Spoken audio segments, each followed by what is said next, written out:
Quentin, vous êtes sur le marché ce matin, là, on entend des gens qui se lèvent tôt. Vous avez posé la question à tous les personnes que vous avez rencontrées. C'est-à-dire que je compatis surtout.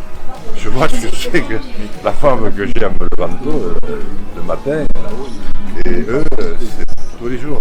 Personne ne leur demande.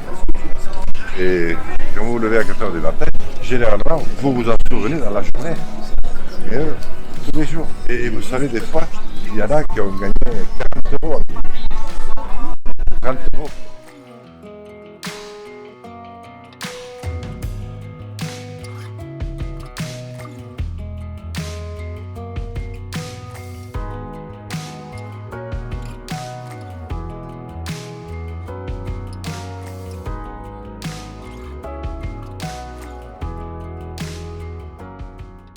Ah mais la jeunesse, c'est notre prolongement. Comment voudrais-tu que nous arrêtions si nous ne savions pas qu'il y a cette formidable jeunesse qui sera notre prolongement. Ils sont notre raison d'espérer. On leur pose la question, ils ont confiance et il y a comme une confiance sur l'homme et c'est comme quelque chose vraiment d'appréciable, très très appréciable en tous les cas. Ça me touche toujours beaucoup parce que les jeunes m'invitent beaucoup dans les grands amphithéâtres, dans leurs lieux de travail, dans les lycées, dans les villes ou villages où je passe. Et je ne sais pas pourquoi, ça me fait beaucoup de bien, ça me rappelle leur âge.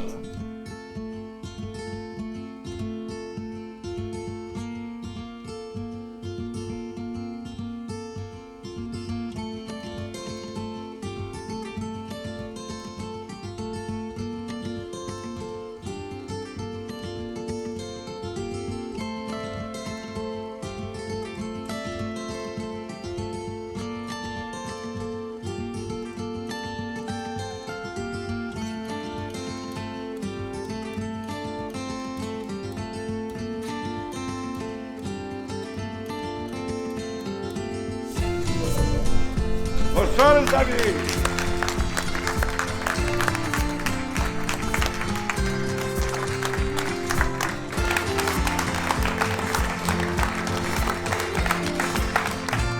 Je connais Christophe, que j'apprécie beaucoup pour son courage, sa ténacité. Alors je ne connais pas, comme vous, ici, dans son élément, mais je l'ai connu plutôt avec les gilets jaunes. Je n'étais pas gilet jaune, mais je les ai soutenus. Parce que, pour faire simple, je trouve qu'ils ont dit plus sur notre temps que nous n'avions dit, nous, les politiques de haut niveau, au cours de ces 30 dernières années.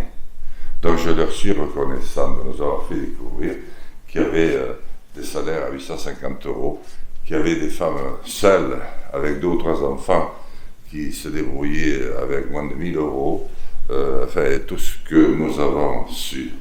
D'abord, je pense qu'il faut rassembler ce grand peuple qui est le nôtre. Ça n'arrive pas souvent. Et il ne le demande pas d'ailleurs souvent. Et quand ça arrive, ça ne dure pas. Parce que c'est comme un amour, on se rassemble un moment, mais on se redivise assez vite. Mais aujourd'hui, c'est capital. Aujourd'hui, on ne peut pas faire des jeux sur lesquels, du genre, je rassemble 24% des Français, là, bien alignés, ils me permettent de franchir le premier tour, et ensuite je me fais élire avec tous les autres, ceux qui veulent, au second tour, et ça ne fait rien si après tout, il y a la moitié des Français qui ne votent pas. Eh bien, moi je dis que si ça se passe comme ça, c'est très grave.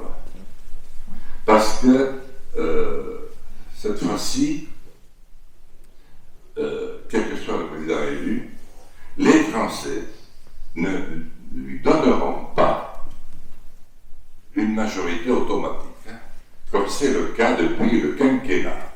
Et surtout, me donner les moyens de remettre le pays au travail immédiatement en relançant la recherche. Du temps du général de Gaulle, la recherche c'était entre 4 et 5% du budget de la France.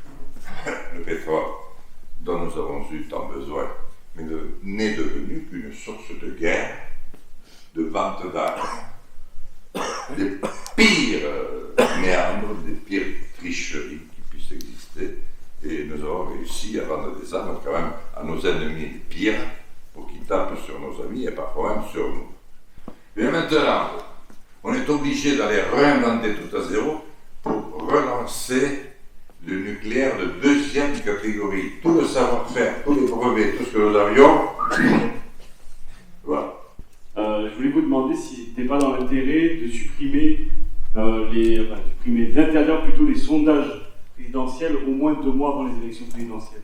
Tellement j'aime les sondages d'opinion que si pendant le temps, au moins d'une période électorale, on pouvait les supprimer tout court, je vous jure que je ne veux pas une dépression.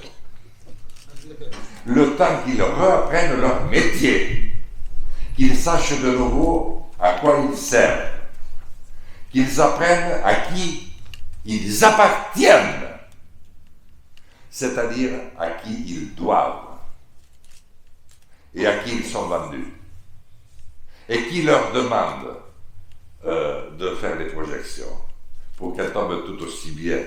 Et il y a une dizaine de sondeurs, ils sont de tous pareils. Il n'y a plus aucune fantaisie dans ce pays. Et pourtant, il y aura au moins la moitié des Français qui s'abstiendront. Alors, moi, je vais tout à fait dans ce sens. Bravo, monsieur. Une petite question, est-ce que vous pensez peut-être à un assouplissement ou carrément une annulation de la loi E20 qui actuellement ne permet pas de faire la promotion des spiritueux qui sont aussi une partie de notre patrimoine gastronomique? Revoir la loi pour dire que c'est quand même couillon qu'on exporte nos meilleurs spiritueux, nos meilleurs alcools, parce que nous on n'a pas le droit de les boire, quand même un peu fouettard. Que l'on exporte, tant mieux, parce qu'on exporte tellement peu de choses que si on arrête d'exporter le peu qu'on exporte, car je pense que les fruits et légumes, on importe dans ce pays où tout pousse 40%, la viande c'est pareil, etc. C'est pas étonnant qu'on ait une balance des paiements, comme on disait autrefois, ou un tel déficit d'exportation ou d'importation aussi important. Mais par contre, faire preuve de bon sens et faire en sorte que tout le monde trouve son intérêt et que nous ne perdions pas cette partie de patrimoine qui nous appartient à tous. Donc la loi E20, bien sûr, il faut en garder ce qui fonde sa cohérence, c'est-à-dire se protéger de l'alcoolémie, mais il ne faut pas devenir idiot au point d'y laisser une partie de nous-mêmes, de notre patrimoine. Mais moi je crois aux générations, et aux générations qui se lèvent, et aux hommes et aux femmes qui se lèvent à un moment donné, parce qu'ils disent, ça ne peut pas durer. Lui, il a pris des risques, il a montré la voie, il a même ouvert un chemin qui n'existait pas. Eh bien moi je ne vais pas rester dans mon confort. Si la France a besoin, je serai là. Et croyez-moi, j'aurai le trop-plein. Des professionnels d'abord, mais moi j'ai besoin de gens qui sachent et qui ne soient pas forcément des professionnels de la politique, parce que ce n'est pas les meilleurs pour faire de la politique. Est-ce qu'il pourrait y avoir des gilets jaunes? Bien sûr. Parce que c'est le dernier mouvement qui s'est levé et qui était d'ampleur mondiale. Et si la force brutale ne leur avait pas été opposée pour les arrêter, ils nous auraient peut-être déjà fait changer beaucoup. C'est la raison pour laquelle j'ai toujours accompagné, Christophe le sait, mais je n'ai jamais été gilet jaune non plus, parce que je suis député. Ce qui ne m'a pas empêché de recourir un gilet jaune à l'Assemblée, parce que je trouvais complètement fou de notre part 577 députés et on ne parlait pas un mot de ce qui se passait, alors que nos ronds-points retrouvaient une forme de démocratie. Je fais ce que je peux, mais ce que je peux, je le ferai jusqu'au bout. Voilà, comme je l'ai, comme je suis.